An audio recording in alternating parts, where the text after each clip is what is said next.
Let's talk about teshuvah. Let's talk about just verbalizing teshuvah without necessarily meaning it.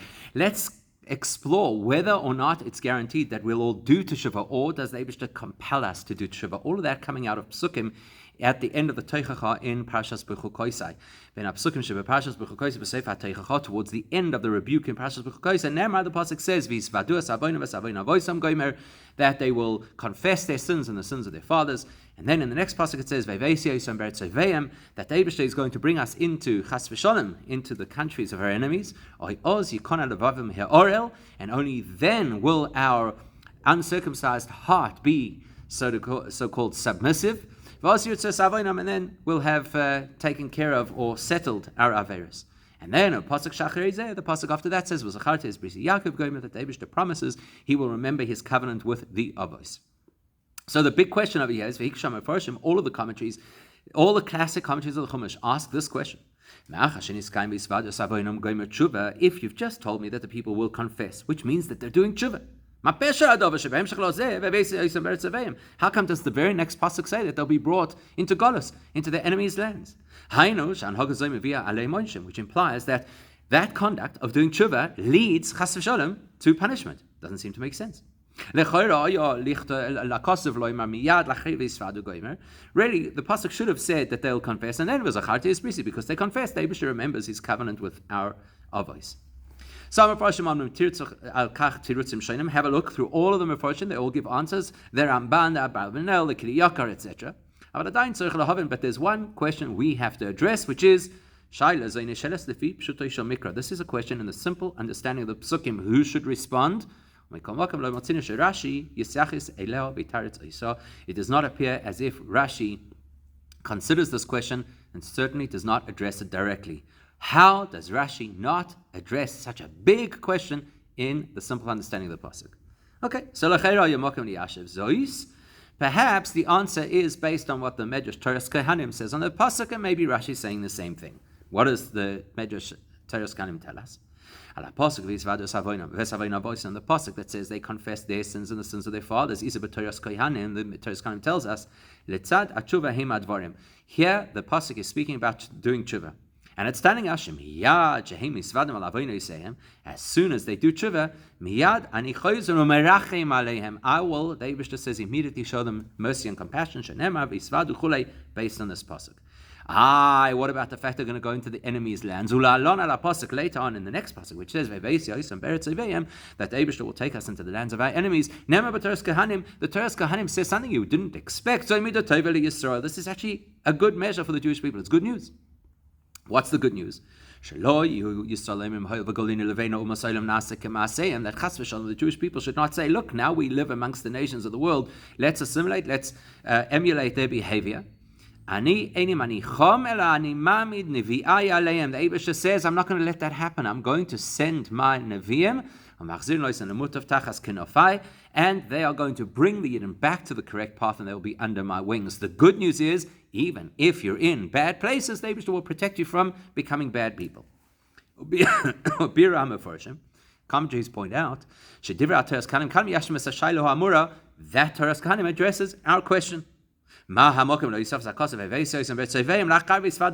pasuk speaks about going into enemy lands after they've done tshuva. The Toras Kohanim says yes. We're dealing with tshuva over here.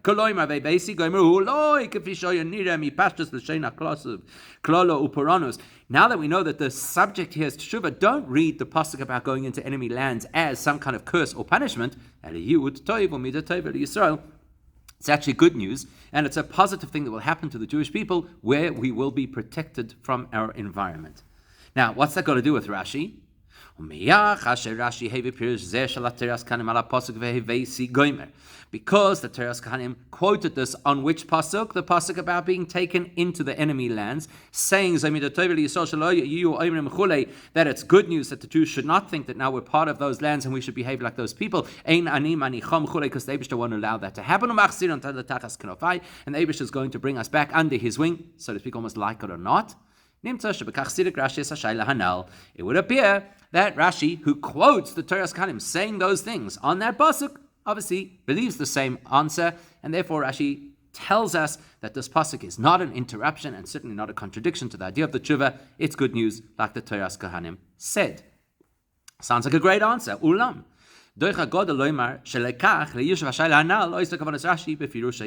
Except that does not appear to actually be what Rashi intended when he brought that particular commentary. Why not? If Rashi's intention was to contextualize that the idea of going into enemy lands is not a contradiction to doing tshuva, then he should have also commented earlier, where the pasuk says, Afani elechem on bekeri, that David says, if you deal with me in a temporary way or a kind of uncaring way, I'll do the same to you. Rashi should have also said how that's good news, because it's part of this conversation. But besides that, hine, in fact, Rashi's commentary on this word that will be on this pasuk that will be taken into enemy lands actually seems to go against what we're trying to prove. Why? Because bidvarav shom maybe Rashi raya. Rashi there quotes a proof. The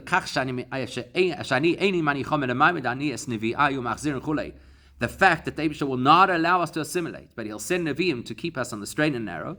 How does he prove that? From a pasuk in Yechezkel, which says, that if you think that you're going to break free, I'm going to use a strong hand to keep you in line. Move on.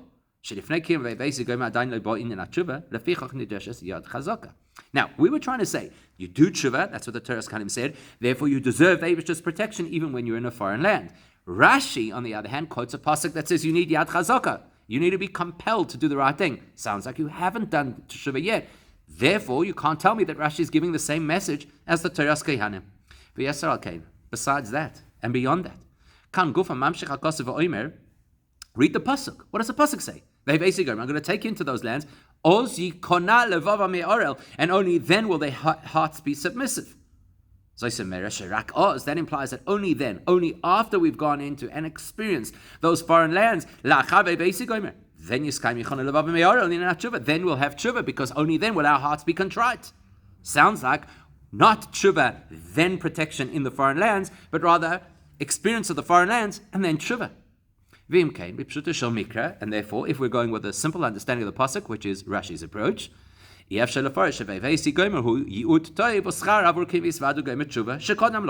though that Rashi is telling us that there is good news about being in foreign lands, that Hashem will protect us from assimilation, that good news is not because we did tshuva and a reward for doing tshuva. In which case, we're back to our original question. If they've already confessed and therefore done tshuva, why is the Eibusher now treating us in an offhandish way? And why is he taking us into enemy lands? And why is it that only after that process will our hearts be submissive to Hashem? So, to begin to understand this, we actually have to see that the Toras Kohanim and Rashi are coming at this series of psukim from completely different angles. Initially, we thought they were saying exactly the same thing. They're not. But the Toras Kohanim emphasizes both on the pasuk about tshuva and on the pasuk about when we will eventually be submissive. In both cases, in both cases, it's tshuva that's pointed out as the introduction. In other words, the Toras Kohanim is saying these psukim are discussing what will happen after the Yidden did tshuva. Rashi doesn't say that. He does not say anything about tshuva as a precursor to these events. In other words, Rashi is completely ignoring the part that the Toras Kohanim said that this is a response to tshuva.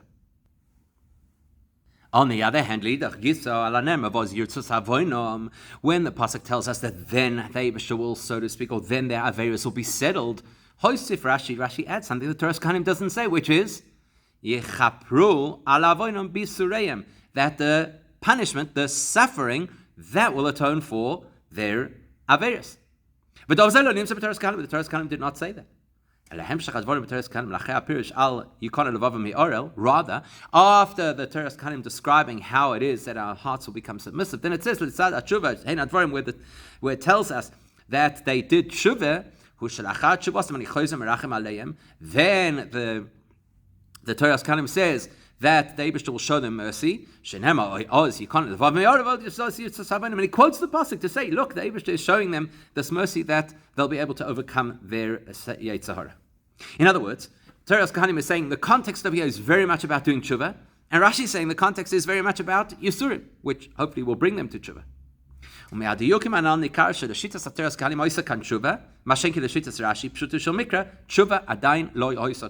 So what do we see? The Torah Kanim is saying we're describing over here events that happen after tshuva has occurred. Rashi, according to Pshat, is saying these are events that happen prior to tshuva occurring. Therefore, Rashi has to say that the way that they get kapara is through punishment because there isn't actually tshuva. In their case, we have to understand what's prompting Rashi to give a different explanation to the Medrash according to Pshat. That they have not done tshuva. Where in the pasuk do you see that they haven't done tshuva? It says that they confessed. We have expressions over there that imply tshuva. They did tshuva. They confessed their sins, and their hearts are contrite. So why is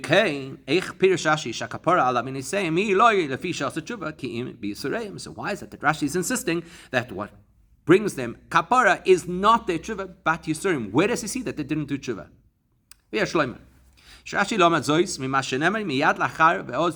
Rashi picks this up from the very next pasuk, which we've already quoted, after it says that their averos have been kind of settled. That the Eibishter remembers chusavos. In other words, Rashi is saying, look at that. The pasuk tells us that the way they'll be redeemed out of their problems is because the Eibishter remembers chusavos.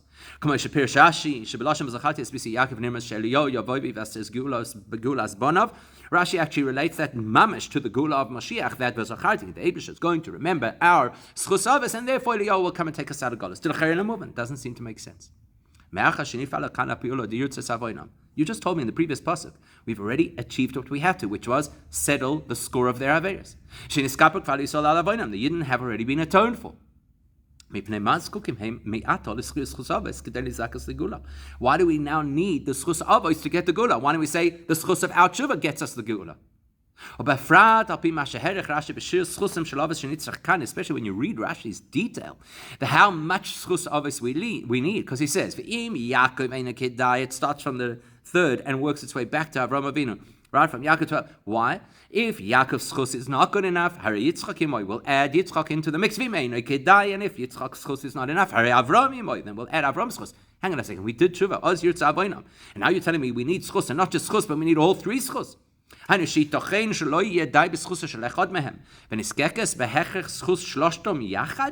it's possible not one schus avos will be enough. We need the schus of all shloisha avos. That's really difficult to understand. Let's argue that the Yidden still need schus avos in order to get the Geula. If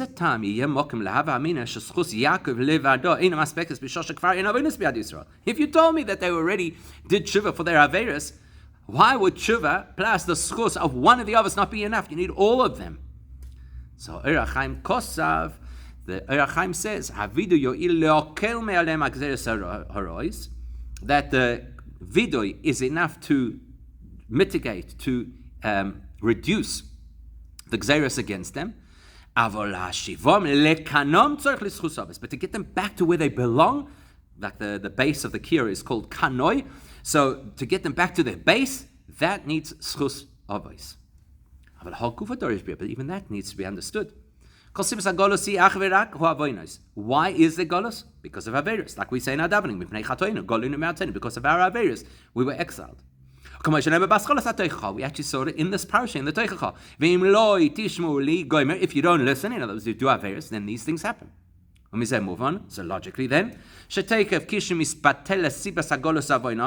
soon as we neutralize the cause of golus, in other words, we get rid of the averos, i.e. we do tshuva, that should automatically neutralize the circumstances of golus, and the geula should come. So doing tshuva should get us golus. Why do we need schus avos? Why do we need so much schus avos? Seeing as the Torah told us that they would do viduy, and therefore the averos are atoned, why do we still need schus in order to get geula? Rashi sees that and therefore tells us, Rashi, that is what compels Rashi, that yes, there was a method that somehow atoned for their averos. There's a big difference between getting rid of averos and the fact that the Jews have actually changed. Their averos are atoned, they have not fundamentally shifted, therefore they still need more. In other words, Rashi is reading into this. The fact that we still need schus avos tells us that the pain and suffering of the Yisurim cleansed away the averos, but the people haven't yet changed, therefore they don't yet deserve geula, and they need schus avos. Therefore, Rashi explains that pasuk that says, then their wayward heart will be submissive. He does not explain that like the Teres Kahanim, that this means they've done tshuva.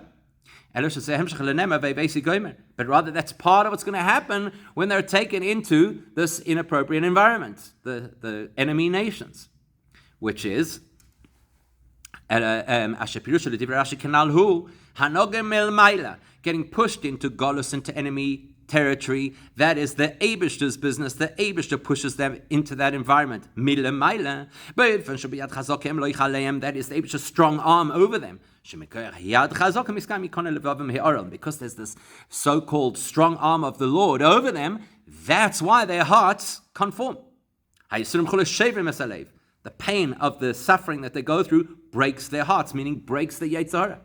But that doesn't mean that they have worked on themselves and they have done tshuva. That's Rashi's perspective. The Eibishter has scoured them. He has scorched away the stain of their averos, but they haven't moved.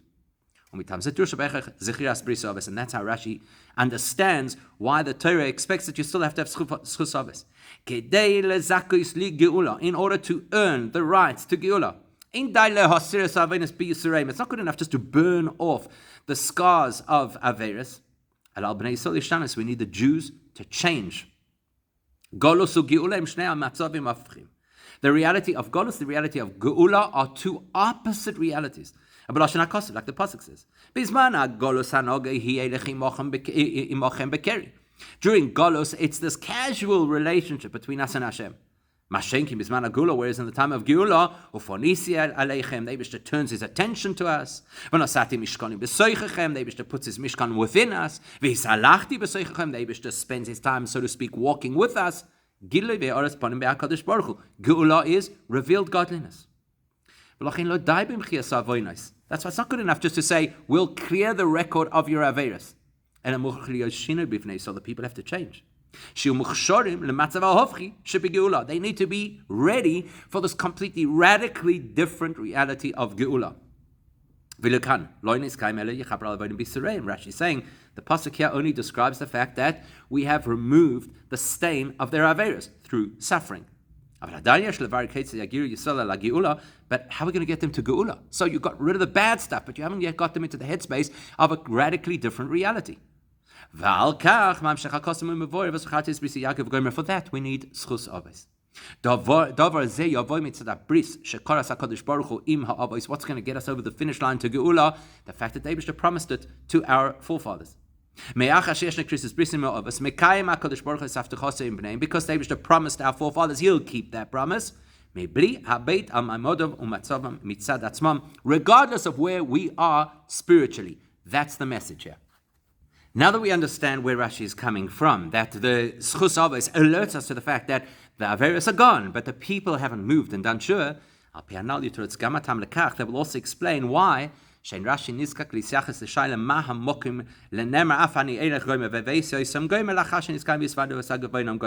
Rashi doesn't have to address that big question that all the other Mefarshim deal with. How come after they've already done viduy, are they now being led into a place of Golus? Because Rashi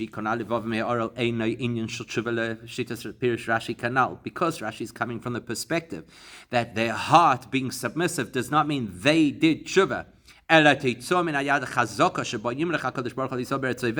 but rather because of the pressure that the Eibishter exerts on them in that enemy territory. The same principle applies to the viduy confessions that they make. They're making confessions, but they're not experiencing tshuva. And this will be a big chunk of what we speak about in the Sikha, about the layers of viduy that a person could experience. In this case, it's viduy without real meaningful tshuva. And as a rather, it's viduy as a response to what's described in the previous pasuk, which is, they'll come to a situation where they actually are humiliated about their averos.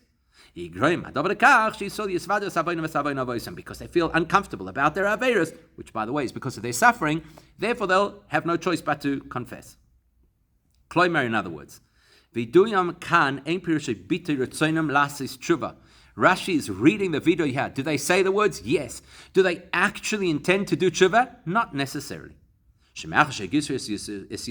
They're suffering. And they recognize that they're suffering because of their averos. So they acknowledge, wasn't a good choice, should never have made those averos. But they haven't yet acknowledged that this is an actual avera, like something which is impure. Like the Kli Yakar points out that yes, they've made their confession, but they are b'molam Hashem mo'al. The pasuk says they still remain rebels against Hashem. And their whole viduy is the equivalent of a person who goes into the mikveh holding the sheretz that made him impure in the first place. In other words, you're making your whole big announcement of confession, but you don't actually intend it. You're as tamei as you were before. But this is not absolutely clear yet, because commonly as we mentioned, Rashi did say, like the Torah Kehanim, that being led into the lands of our enemies, Golus, Israel, is actually something positive for the Jewish people. If that follows directly after the viduy that they made, which we've just described as a kind of shallow viduy, the implication is that the good side of going into Golus is a result of their viduy, and that doesn't make sense. If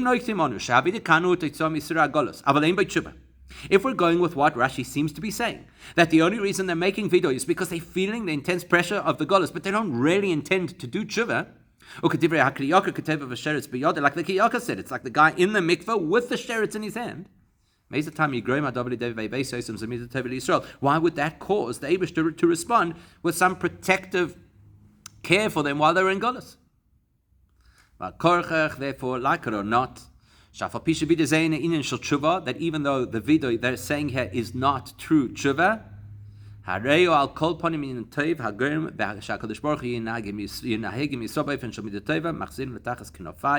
it's possible to have viduy which is not full tshuva, and yet positive enough that it brings out something positive from the Eibishter, that it brings them under his wings. Therefore, we have to examine what exactly is viduy. How does viduy work? Is it just one size fits all, which obviously we're going to discover it's not. It's a layered experience. We're going to look at 3 layers of viduy. What will give us insight is the halachic perspective on viduy. Where will we find that? We find various details. Let's start with the Rambam. In the beginning of Hilchos Tshuva, the Rambam rules when a person does tshuva, and he wants to return from his poor behavior, the person is required to verbally acknowledge his sins. What does that sound like? Again, what did the Rambam say? When you do tshuva, then chayv leisvadas. First comes tshuva, then comes the verbal confession. As the Rambam continues in the next parak,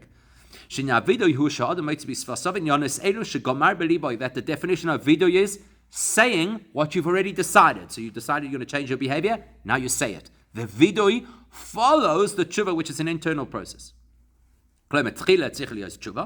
First, you have to do tshuva, which means that a person makes a clear resolution never to repeat this bad behavior, and feels regret over what happened in the past. Thereafter, then that internal experience are now articulated in the words of viduy. So that's our first thing. There's a viduy that follows tshuva. Next source we'll look at, the chinuch says, when he explains what is the concept of viduy, he tells us something else. When you actually have to mention the details of what you did wrong, that will inspire you to regret it. And that's why you'll be really careful not to repeat it again in the future. In other words, the exact opposite of what the Rambam said. That means that the viduy assists you to get to tshuva, which is the next phase. So, the Rambam is telling us first you do tshuva and then you articulate it. The Sefer HaChinuch is saying, say the words, it will get you to tshuva. If we're coming from this perspective where viduy is the catalyst for tshuva, then it is possible, as Rashi is saying in our pasuk, that a person could do viduy without yet having achieved tshuva, or at least proper tshuva. Because actually the viduy is the method used to stimulate tshuva. As the Rambam pointed out with the concept of fasting, the 4 major fasts. Let's quote the Rambam. There are certain days the entire Jewish community fasts. Why? Because of tragedies that occurred on those days. And the purpose of those fasts is to awaken us. The fast is a mechanism to arouse our hearts to do tshuva. The fast should remind us of our poor behavior and the poor behavior of those who came before us. Their bad behavior, which is similar to our poor conduct now, that's what caused these bad things. Same principle. By remembering these things, that will encourage us to do tshuva. And he quotes our pasuk from our parasha, that you have to confess your aveiros, and that will do what? It will get you to do tshuva. In other words, simply mentioning the things that were wrong, which reminds us that poor behavior results in difficulties, that will get us to do tshuva. 2 kinds of viduy. There's a kind of viduy that states the tshuva you've already committed to and experienced internally, and there's the viduy that gets you awakened to the idea of doing tshuva. In the same way as fasts stimulate tshuva, there is likewise viduy that stimulates tshuva. That kind of tshuva will stimulate us to get back on the wagon. Those are 2 so far. We said there are going to be 3 layers of tshuva, of viduy. This idea of tshuva that follows viduy, or viduy that preempts tshuva, actually has 2 layers to it. The first we said was, you talk about it, it awakens you to do tshuva. But then there's another one. The Rambam speaks in Hilchos Tshuva about somebody, a person who says the words of confession but hasn't really made a real commitment to change. There the Rambam uses the same expression that Kli Yakar used, the person who's in the mikveh still holding the creature that made him impure in the first place. Now you read that and you think, that's obviously not viduy, that's obviously a waste of time, that's just empty words. What's the purpose of making a confession if you mean nothing? Seeing as the whole purpose of viduy is, as the Rambam defines it, to articulate a confession, and enunciate the things that you internally committed to. If there was no commitment, then there's no real confession, right? The confession is supposed to elucidate the feeling. If there's no feeling, what's the value of the words? The only thing, if it was that simple, that a superficial, shallow viduy is worth nothing, Why then would the Rambam compare it to being in the mikveh with the sheretz in your hand? In minyan avidia in a kan klal, if there's no viduy at all, if the viduy is worthless, why compare that to being in a mikveh? Where you happen to still be holding the source of the tumah. Why don't we just say you never went into the mikveh? No viduy, it's like no mikveh. But you're saying it is a mikveh, just with a sheretz. That illustrates the Rambam's telling us, just saying the words of confession, even if there's no real intention to change, perhaps like people do an al-chet on Yom Kippur because it's in the book, but I haven't really thought about it. That is fundamentally positive. It's like being in a mikveh, which is fundamentally positive. You're doing an activity that is designed to purify. In other words, a mikveh is designed to purify. A viduy is designed to purify, even if it's not the way it should be. It's just that if the person didn't really intend to get rid of the avera, then we'll say the way in which this viduy works is like the guy in the mikveh with the sheretz. Which means that the person is still linked to the avera, like the human in the mikveh is still linked to the tumah. That's why the person cannot be cleansed till he throws away the sheretz. But he's already in the mikveh. So your confession doesn't work until you align your heart with your viduy. So therefore, now that we've identified three kinds of viduy, let's break that down into the three kinds of things that speech does for a person. We'll link the two. The most obvious description of speaking is revealing what previously was hidden in your mind and your heart. One type of speech, so brings it out into the open. Another thing of speech, base.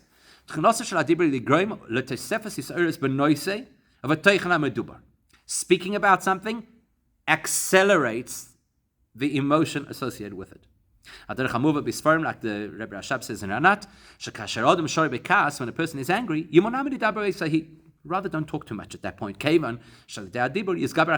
Because speaking, certainly about the subject that you're angry about, is going to inflame the anger. So speaking takes something that already exists and exaggerates it. Thirdly, Gimel,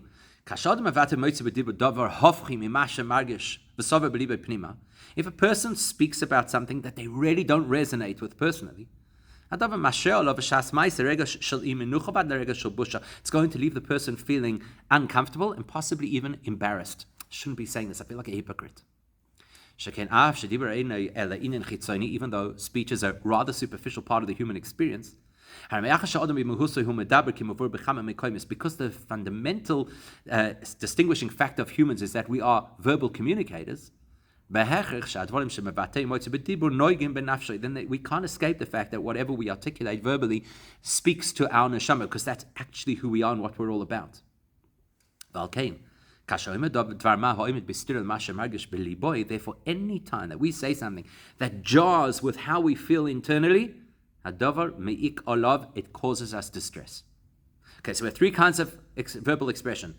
Just getting the message out, things that exaggerate or accelerate what I'm already feeling, or things where there's a breakdown between what I'm saying and who I am or what I feel, and therefore I am kind of embarrassed.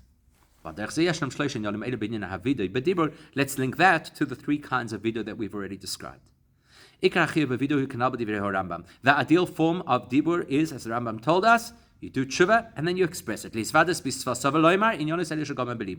Tell us what you committed in your tshuva experience. In other words, that's the first kind of speaking. It's inside, and now I'm releasing it to the open. The purpose of the viduy is to tell, maybe not the world, but tell me what I internally processed. As the Sefer HaChinuch gives us even greater detail about this, when a person confesses verbally, that illustrates where the headspace is of the person who previously had done something wrong. Shomamin be'emes, that he truly believes that Eibishter knows exactly what he did, and therefore he's ashamed, and therefore he wants to change it, and he's just now stating this openly. Second type of viduy, inyan sheni beviduy hu, she'aviduy gufa, that the fact that I'm confessing highlights and exaggerates the feeling that I should be having. Even though by the time I make the confession, have not yet reached the point that I'm actually feeling the tshuva. The speaking of the words of viduy stimulates the experience of tshuva. The second method of speaking, which is words arouse the heart. Viduy arouses the tshuva. And then in shlishi beviduy, there is a third aspect of viduy, which is I feel a misalignment. I'm saying words that I don't really relate to. And that actually becomes an activity of tshuva. Why? Again, paraphrasing the Rambam, the person who says, I sinned before you, and I did X. And I now regret and I'm ashamed of my actions. And I'm never going to do it again, which is the Rambam's formula, or a variation of the theme. Even if this person hasn't yet made a real commitment to change their lives, that disconnect makes the person feel ashamed. I am embarrassed of how I was. I'm saying it, I haven't yet decided to change my life, but right now saying these words, I'm ashamed. And I'm doubly ashamed because what I'm saying is not even resonating with how I feel. That's why we'll say that series of words is the equivalent of immersion in a mikveh. It's an activity that cleanses. I'm just not ready to cleanse because I haven't got my head around it yet. Now that we understand that there are three variations of viduy associated with three variations of how speech works, let's see which one Rashi is talking about. What did Rashi tell us? They're saying viduy, but it's not yet tshuva. Not like the Torah Kalim said, you said the viduy, now you've done tshuva, and Hashem's going to bless you and look after you in foreign lands.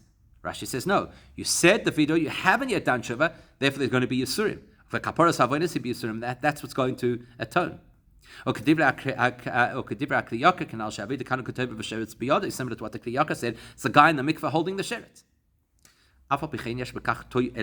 There's still a value. There's still a value, even according to Rashi. There's a value in that viduy. That's why Rashi says good things will still happen as a result. That's why Rashi says the promise of being taken into a foreign land is actually a good message because it means the Eibishter will protect us from assimilation and ensure that we do tshuva. Because Rashi is picking up on this principle that even if a person just simply said the words of viduy without the real sentiment of tshuva, that is like going into a mikveh, which is a fundamentally positive thing. Which is why the Eibishter responds positively and says, Midah Tova, I'll give you something positive. I'll protect you from assimilation and make sure that my Nevi'im bring you back to where you belong. With this information, that there are three distinct experiences and layers of viduy. And the ultimate version is the first one. The Rambam tells us to express what you've already committed to internally. And the other two variations of viduy are not the ideal form of viduy, that they're going to stimulate tshuva or make me feel disconnected from my behavior, and maybe the embarrassment will get me to tshuva. With that information, we can address something not related directly to our parasha and to Rashi's comment on the parasha, but will help us understand something in the context of viduy that the Rambam says in Sefer HaMitzvos. B'mitzvahs viduy, hevi or Rambam min ha-mechilta, when it's describing the mitzvah to confess, the Rambam quotes the mechilta that says, Yochol bisman shemevim korban hemisvadin. You'd think that the only time you have to do viduy is when you're bringing a korban, because that's the original context in which we see it. Or bisman she'ein mevin ein misvadin, and you'd think maybe if you're not bringing a korban, there's no value to making a confession. Talmud loima, therefore it says dabro b'nei sovisvadu. The Torah tells us confess. And then you think, okay, fine. So if you're in Eretz Yisrael and you can't, or you're not bringing a korban, you could still do viduy, but maybe it doesn't apply outside of Eretz Yisrael. If the pasuk tells us, our pasuk, that dafka, when the Yidden are in Golus, that's when they are confessing their sins. It doesn't seem to make sense. What's the issue over here? I can understand the logic to suggest that the only appropriate time to make viduy is when you're bringing a korban. Move on, that makes sense. Why does it make sense? The Rambam tells us in that context, because originally the Torah introduces the requirement for a confession in the context of bringing a korban. You think viduy is not its own independent mitzvah. It's one of the ancillary aspects of bringing a korban. Therefore, we need the explanation the Mechilta gives. Makes sense, because the original context of telling us about viduy was with a korban. But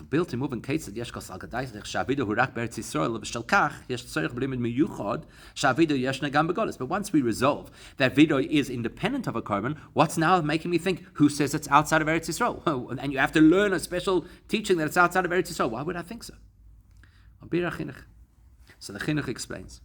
It's the reason you'd think that viduy only applies in Eretz Yisrael is that even though the Torah tells us there's room for a confession without a korban, maybe the only place that works is in Eretz Yisrael, because Eretz Yisrael is the place that was designated for atonement. That's why the korbanos are in Eretz Yisrael. That's why kapara happens in Eretz Yisrael, and maybe therefore only viduy only works in Eretz Yisrael. That's what the Sefer HaChinuch says. But even that needs to be explained. Mitzvah tshuva or mitzvah viduy, the mitzvah to confess is a personal mitzvah. The mitzvah to do tshuva is a personal mitzvah, and it's b'chol hazmanim. It's not a time-bound mitzvah. So why is that relevant to tell us that Eretz Yisrael is the main place where korbanos happen? So this is not a mitzvah of korban. This is a mitzvah of me reconciling myself with the Eibishter. With the information we've learned, it actually begins to make sense. Because the ultimate version of viduy is, I've already made the move internally, and now I'm just expressing it verbally. You can understand why that may not seem to work in Golus.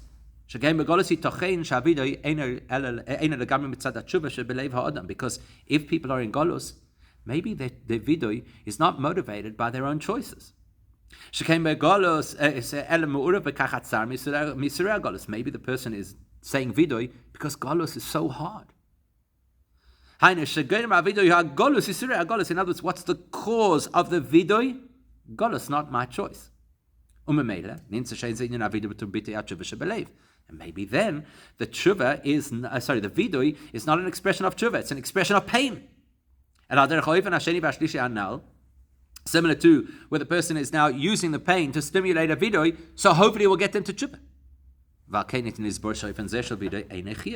And maybe you could say, there is no requirement to do viduy that's not motivated by a feeling of tshuva. Therefore, the Mechilta, as the Rambam quotes it, tells us this pasuk, that there is this concept of confession. That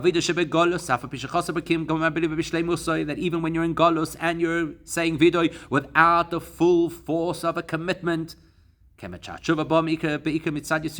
the real reason you're doing tshuva is because life is tough. Still, there's a requirement for that viduy, and of course that viduy should be then linked to tshuva.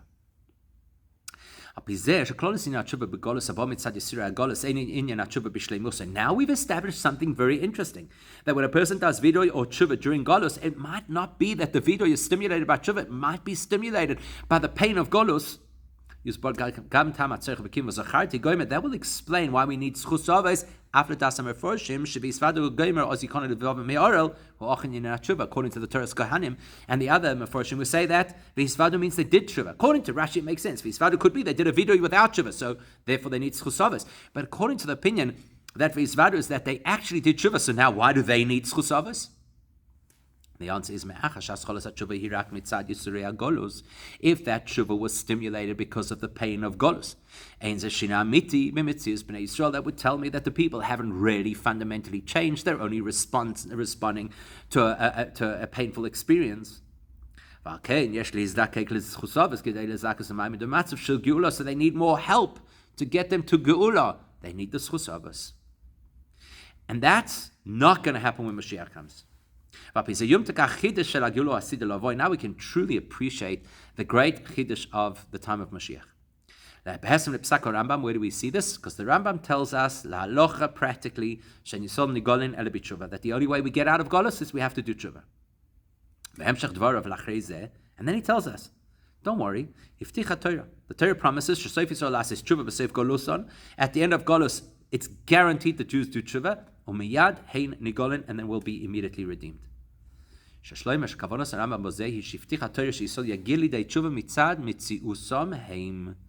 the Rambam's really telling us is not just the technicality that we'll do tshuva, but that we will get to genuine, self-motivated tshuva. Kloimer meaning,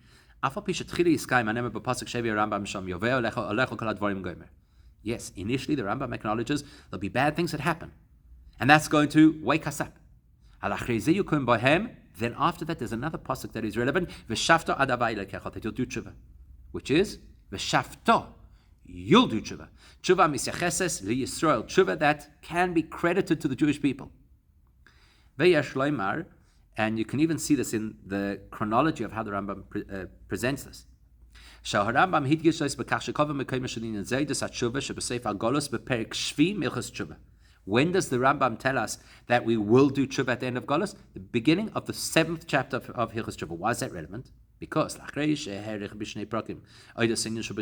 that's after 2 chapters dedicated to the value and importance and centrality of free choice. That we all have bechira chavshis. And following on from that, he writes, because we're given Bechira Chavshis, every person should invest effort to do tshuva. What's the Rambam telling us?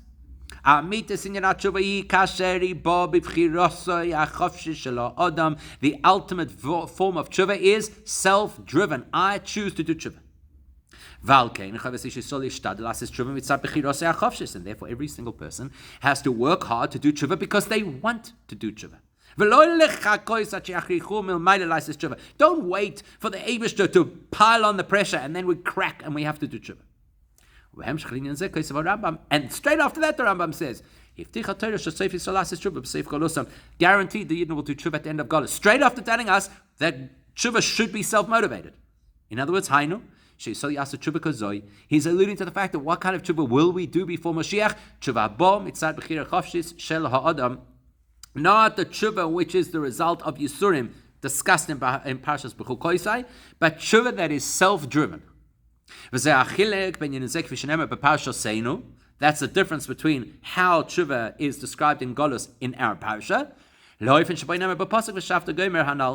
compared to the pasuk that the Rambam quotes, V'shafta, that you will return to Hashem. But Parasha saying l'shena kosavi oz yikona levavam he'orel. Our pasuk is speaking about then your heart will be submissive. The language of this is not talking about you will override your heart, overwhelm your heart. You will remove the impediment of your heart. Something will happen to your heart passively. The heart will be compelled because of the pain of Golus. Yikona. Something will happen to the heart. Whereas the ultimate gula with Mashiach, then it's going to be that you will return to Hashem. Tshuvas Yisrael b'keach atzmam. Tshuva that Jews do self-motivated. Yes, there will be pain of galus. And that will be a stimulant, that will be a catalyst to start the process. But then ultimately the tshuva will be ours, our choice, our investment, our value. Mitzvah Hashem, we should do that tshuva miyad and al-tali tshuva al-tali gola.